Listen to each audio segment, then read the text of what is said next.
ಇನ್ನು ಸಿಎಂ ನಿವಾಸ ಕಾವೇರಿಯ ಬಳಿ ಕೂಡ ಮರಗಳು ಧರಾಶಾಹಿ ಆಗಿರುವಂಥದ್ದು.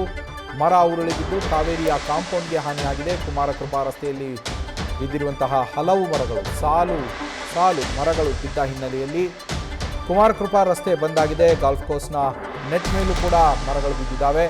ಇದರಿಂದಾಗಿ ರಸ್ತೆಗೆ ವಾಲಿಕೊಂಡಿದೆ ಗಾಲ್ಫ್ ಕೋರ್ಸ್ನ ನೆಟ್ಟು. ಸದ್ಯ GBA ಸಿಬ್ಬಂದಿ ಮರ ತೆರವು ಕಾರ್ಯವನ್ನು ಮಾಡ್ತಾ ಇದ್ದಾರೆ. ಅಲ್ಲೂ ಕೂಡ ಸಿಎಂ ಗೃಹ ಕಚೇರಿ ಕೃಷ್ಣಾ ಬಳಿಯೂ ಕೂಡ ಇದೇ ರೀತಿಯ ಪರಿಸ್ಥಿತಿ. ಕೃಷ್ಣಾ ನಿವಾಸದ ಕಾಂಪೌಂಡ್ನ ಮೇಲೆಯೇ ಮರ ಮತ್ತು ಕಂಬ ಬಿದ್ದಿತ್ತು. ಗಾಲ್ಫ್ ಕೋರ್ಸ್ನ ಕಂಬ ಮತ್ತು ಮರ. ಇತ್ತ ಕಾವೇರಿ ನಿವಾಸದ ಬಳಿಯೂ ಕೂಡ ಅದೇ ರೀತಿಯ ಪರಿಸ್ಥಿತಿ ಇರುವಂಥದ್ದು.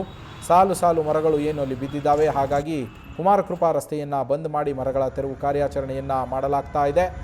GBA ಸಿಬ್ಬಂದಿ ಮರಗಳ ತೆರವು ಕಾರ್ಯಾಚರಣೆಯನ್ನು ಈಗ ಮಾಡ್ತಾ ಇದ್ದಾರೆ. ಇನ್ನೊಂದೆಡೆ ಗಾಲ್ಫ್ ಕೋರ್ಸ್ನ ನೆಟ್ ಕೂಡ ರಸ್ತೆಗೆ ವಾಲಿಕೊಂಡಿದೆ. ರಸ್ತೆ ಪಕ್ಕಕ್ಕೆ ವಾಲಿಕೊಂಡಿರುವಂಥದ್ದು ಮರಗಳು ಬಿದ್ದ ಪರಿಣಾಮ.